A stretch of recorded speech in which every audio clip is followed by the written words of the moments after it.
एक समय की बात है। एक देश में एक होशियार मंत्री था जो एक राजा के दरबार में मुख्य सलाहकार के तौर पर काम करता था। ये मंत्री इतना होशियार था कि उसके पास सभी समस्याओं का समाधान था, इसलिए राजा उसके सलाह के बिना कोई भी बड़ा फैसला नहीं लेता था। इस वजह से दरबार में मौजूद दूसरे लोग मन ही मन मंत्री से नफरत करते थे। एक दिन राजा ने मंत्री से कहा, आपका बेटा बिल्कुल मूर्ख है और उसे कोई ज्ञान नहीं है। ये सुनकर मंत्री बिल्कुल भी खुश नहीं हुआ और उसने पूछा, महाराज आप ऐसे क्यों कह रहे हैं? आपको मेरा बेटा मूर्ख क्यों लगता है? राजा ने कहा, मैं रोज सुबह जब गांव के सड़क पर लोगों से मिलने जाता हूँ तो आपको बेटा वहाँ पर होता है। मैं उससे रोज पूछता हूँ कि सोना ज्यादा कीमती है या चांदी, और हर दिन वो जवाब देता है चांदी। ये सुनकर दरबार में सभी लोग हंसने लगे और मंत्री परेशान हो गए। बिना कुछ कहे वो सीधा घर गया और अपने बेटे से पूछा, कौन सी धातु ज्यादा कीमती है, सोना या चांदी? बेटे ने तुरंत कहा, बिल्कुल सोना। तब मंत्री ने कहा, अगर तुम्हें पता है कि सोना ज्यादा कीमती है तो तुम रोज राजा के सामने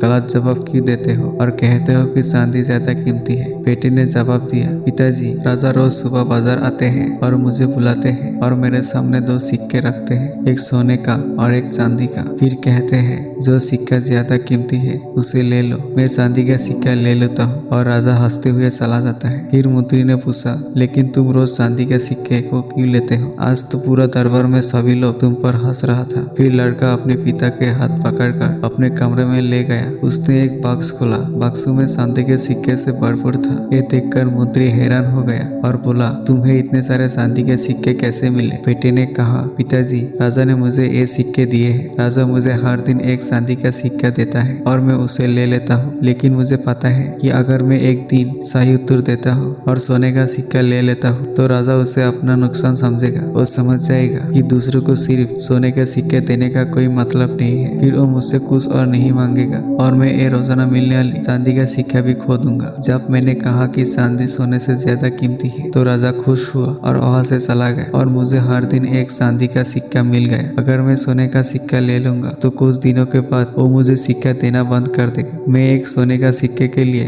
अपने रोजाना मिलने वाली चांदी का सिक्का को नहीं खोना चाहता। ये सुनकर मंत्री को अपने बेटे के बुद्धिमत्ता पर गर्व हुआ। उसे एहसास हुआ कि हालांकि हर कोई अपने बेटे को मूर्ख समझता था, लेकिन केवल एक बुद्धिमान व्यक्ति ही उसके बेटे की बुद्धिमत्ता को समझ सकता है। तब से जब भी कोई मंत्री के बेटे को मूर्ख कहता तो वो मुस्कुराता और चला जाता। अपने असल जिंदगी में देखा होगा कि कुछ लोग कम काम करने से बखान करते हैं और कुछ लोग महान काम करते हैं लेकिन विज्ञापन नहीं करते। इस कहानी में मंत्री का बेटा जानबूझकर अपने फायदे के लिए चांदी के सिक्के ले रहा था, लेकिन उसने इस बारे में डींग नहीं मारी, न ही इसका विज्ञापन किया। अगर आपको पता है कि आप जो कर रहे हैं वो सही है तो इससे कोई फर्क नहीं पड़ता कि दूसरे आपको बेवकूफ या पागल कहते हैं, क्योंकि आप जानते हैं कि एक दिन आप इन साधारण लोगों से बहुत आगे निकल जाएगा। तो दोस्तों, अगर इस कहानी को और भी लोगों तक पहुंचना चाहते हो, इस वीडियो को लाइक करिए और कहानी अच्छी लगी तो मेरा चैनल को सब्सक्राइब करिए। मिलता हूँ अगली बार इसी तरह कहानी के साथ। तो सब्र करो, शुक्र करो और जिंदगी में आगे बढ़ो।